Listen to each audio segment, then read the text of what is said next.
Hey K-Proggers, it's Kelly and Dustin. We're here on the CBS lot, and we are meeting the new cast of Big Brother 19. We have Elena with us. Hello. Hey, Elena, right? I said it right, yeah. right? Okay, Elena. cool. I was named after a Mexican food restaurant. Were you really? Mm-hmm. My mom was a hungry pregnant. I mean, who isn't? I'm hungry right now. But yeah, she pretty much lived off of cheese enchiladas, grape soda, and dip cones from Dairy Queen. Which, do y'all have Dairy Queen out here? Yeah. But that sounds like... cones? Yeah, it's like a cone with just soft serve vanilla ice cream, and they dip it in like fudge chocolate, and it dries. You've never had one? I don't think so. We're hitting that up on the Apparently way I am home. out of here. Yeah, you're doing it You don't wrong. know about the butt tattoos. You don't know about the dip cones. let me teach you a few things. Let me All right. learn you up. All right. So we might have to rewind a little bit, but we were talking a little bit ago about butt tattoos, and that is like your next thing. You're gonna get a butt tattoo after Big Brother, right? That's why I'm going on the show. I need the funds to get my butt tattooed.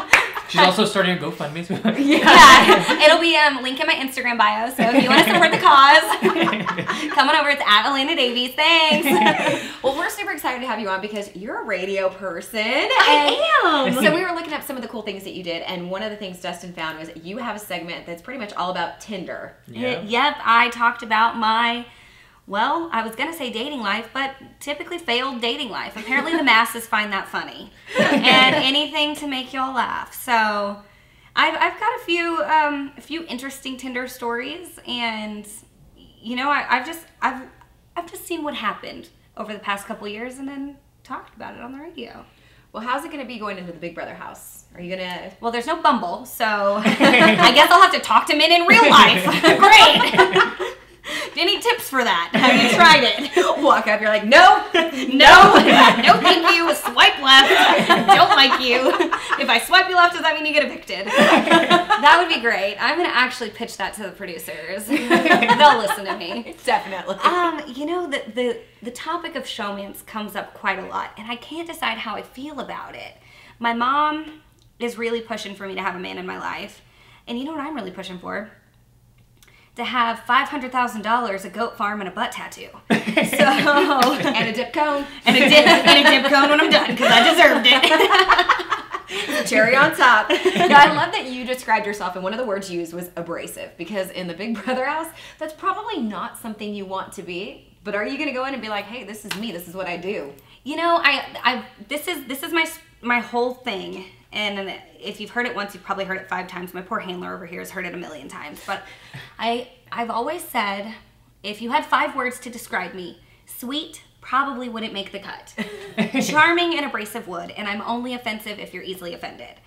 So I need to make sure that the charming and the abrasive, they stay on the same level, if not charming a little higher. Just a little bit. Just a little bit. My personality has also been described as a lot.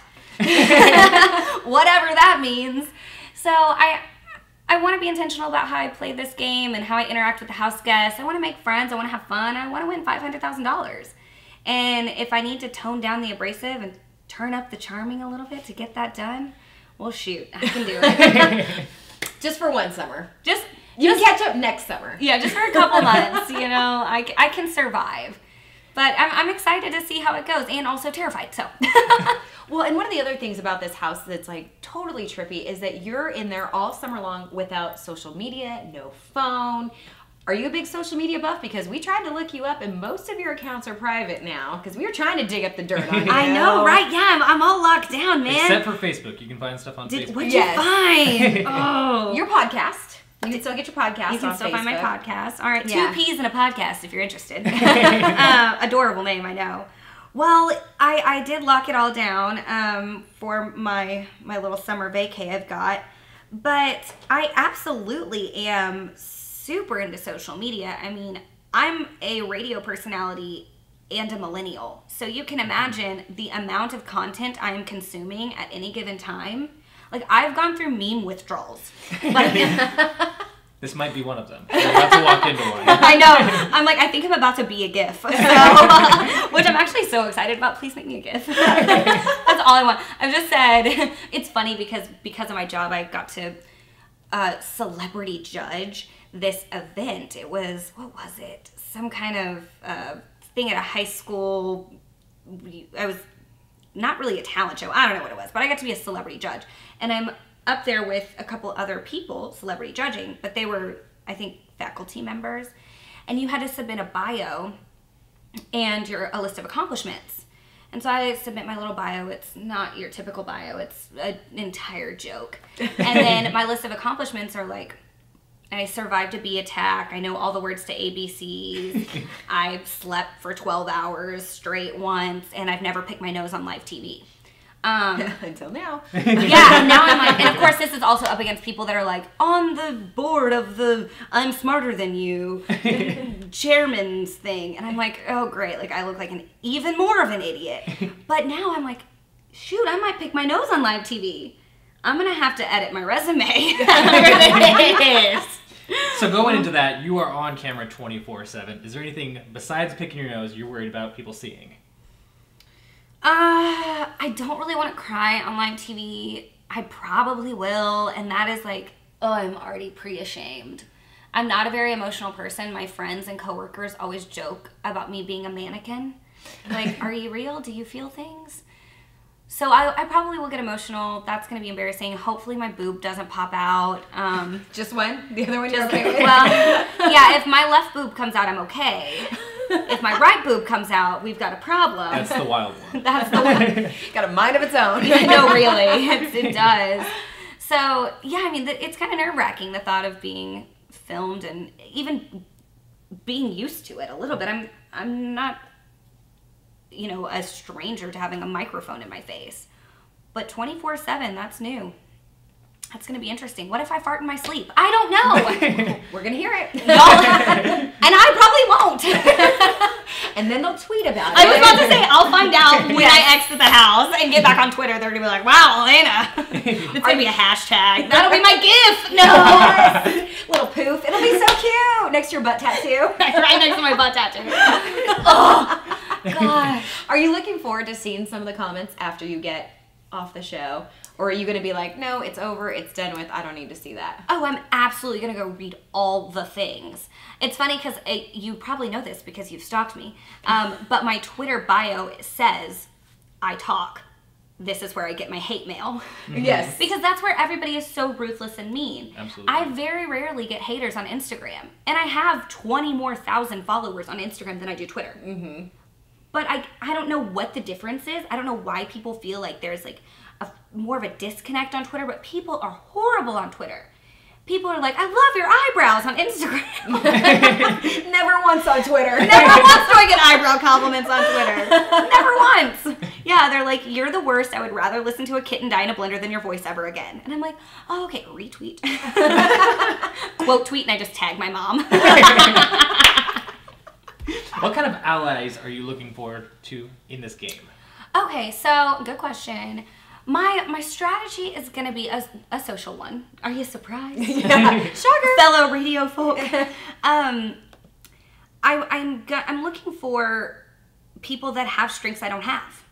So as the game moves forward and I learn who I can maybe trust more, learn who I'm going to get along with better, I think I'll probably try to find somebody who might be more strong than I am in physical competitions and in mental competitions.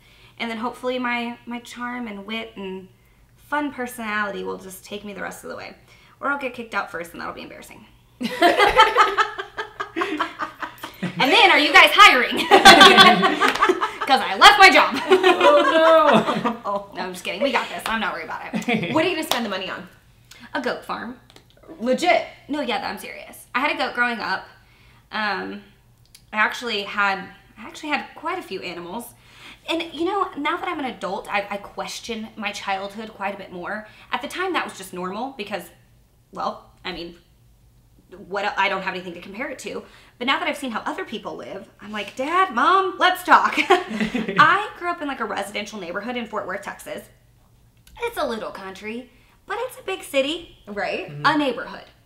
And at any given time, I had a goat named Jasper, 2 mules named Opal and Minerva, a longhorn named Lonesome, and 2 sheepdogs. I think both their names were Fluffy. And I'm like, where was the HOA? That can't be like allowed, can it? I don't think so. They didn't live there all the time, but They were there. They were there. And then later on in life, my freshman year of college, my dad brought our Longhorn, this one, Oreo, up the stairs and down the hall of my freshman dorm. 3 months into college, I almost got kicked out. It was a police matter. They did not find it funny. I'm like, all right, I get it. We probably shouldn't have a wild bovine animal like pooping in the stairs. I get it. But come on, like, let's appreciate the humor here. It already happened. And they're like, no, this is not funny. You need to stop laughing. Now they think it's hilarious. You're like, a legend now. Come on. Oh, I'm totally that girl. The freaking police department reposts it on Twitter every year for Throwback Thursday. And I'm like, where was this appreciation when y'all were like giving me that stern talking to? Where's the apology? Right? Yeah, I know. Come on, man. But, you know, here I am, just that girl that brought a Longhorn into her dorm room in college and had a pet goat growing up. I sound so Texan right now. A little bit. It's almost too much. But you know what I'm thinking? I'm thinking producers need to be watching this right now because they need the twist to be you can bring your animals into the house. That would be awesome. Which animal comes? My dog. Can't help it. I'm not gonna bring. You can bring a Longhorn Right? and bring your dog. I mean, okay. gonna bring their dog. You're right. I should know myself You gotta better. think out of the box. I'm absolutely bringing Oreo. Yes, I think that's the best bet. He's big, but he's so cuddly. My dad at his house out in Bandera has these big, like, giant screen doors that come across, and he'll just open them, and Oreo will come in and sit down in the living room. Like a lap dog. Like a lap dog. And my dad will, like, sit on his lap, though. Cute. Do you like scratch his tummy? You're like, oh boy. He really likes in between his horns. Okay, well, when you get your goat farm, can we come visit? Well, hell yeah. Of course you can. We'll go stop at the goat farm, get the butt Go tattoos. get butt tattoos, get a dip cone. This day is getting longer and longer. You're acting like it's a chore. I just literally gave you the best day of your life. You're welcome. Thank you Again, with no appreciation. I bring so much to the table and nobody appreciates me. I'll believe the butt tattoo when we see it. Really? Is that You just allowed wanna on see your butt. You know what? That's not a bad idea. It's kind of a smart move for a guy. Look at your pickup lines. Didn't even know I was doing one. Hey, that should be my Bumble profile. Want to see my butt tattoo? Want to see my butt tattoo? You can't walk me to my dorm because my Longhorn's doing that, but I'll show you my butt tattoo. Mom and Dad are proud. I know. My dad actually is probably so proud. My mom has got her like head in her hands right now listening to this. She's like, shame, Elena, shame. Well, we are definitely looking forward to seeing you inside the house. Well, it is an honor to be your new favorite house guest. Definitely. That's what I heard. I was just repeating it. Oh, yeah. Yeah, Okay, sure. yeah, just checking. Yeah, definitely. So what I'm hearing is I'm your favorite. Just to confirm. Give her the money. Give me the money. I need it. I've had ramen 4 times this week. Wait, already? They're not feeding you? Yeah. Well, I guess the week before I came. Okay, I was just saying. Like, those are my 4 last meals. And a Wendy's cheeseburger. I'm like, because I can go get you a sandwich, but... Really? Yeah.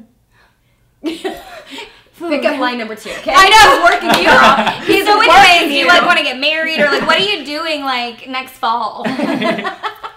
Are you free October 17th? Is this after you get out of the house? Mm-hmm. Okay. And when you have the money. When you have the money. I'm trying to be a sugar mama, okay?